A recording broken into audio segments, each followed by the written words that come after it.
और लेबनान में हिजबुल्लाह पर इजरायल के लगातार हमलों के बाद तनाव चरम पर है। एक अमेरिका रिपोर्ट में यह सामने आया है कि इजरायल और हिजबुल्लाह के बीच चल रहा संघर्ष युद्ध में बदल सकता है।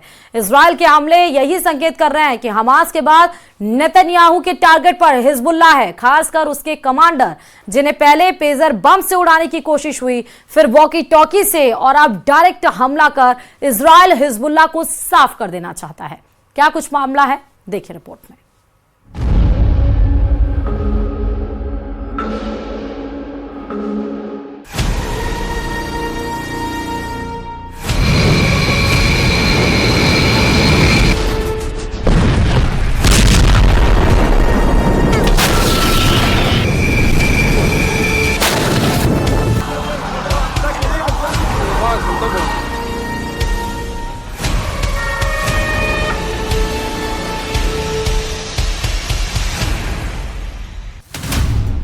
गाजा से अलग नहीं है लेबनान की तस्वीर।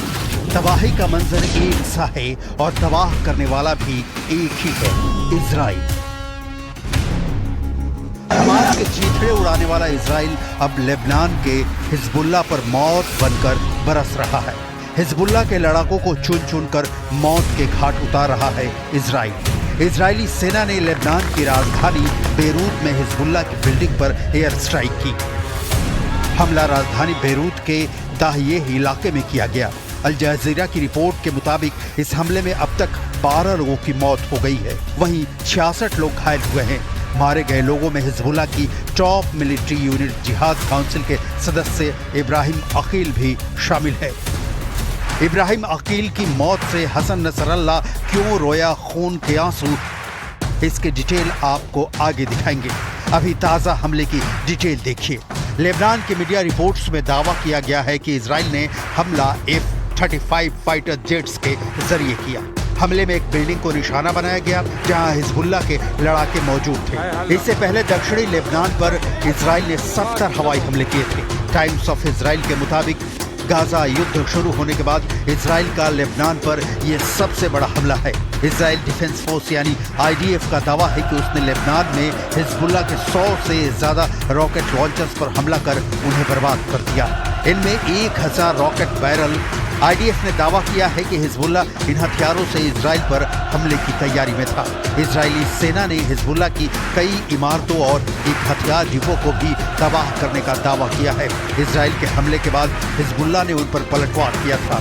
टाइम्स ऑफ इजराइल के मुताबिक हिजबुल्लाह ने उत्तरी इजराइल पर 150 रॉकेट दागे थे। इनमें से ज्यादातर रॉकेट को आयरन डोम के जरिए रोक दिया गया था। इजरायली शहरों में सायरन बजते ही सेना ने सभी नागरिकों से बम शेल्टरों के करीब रहने की चेतावनी दी है।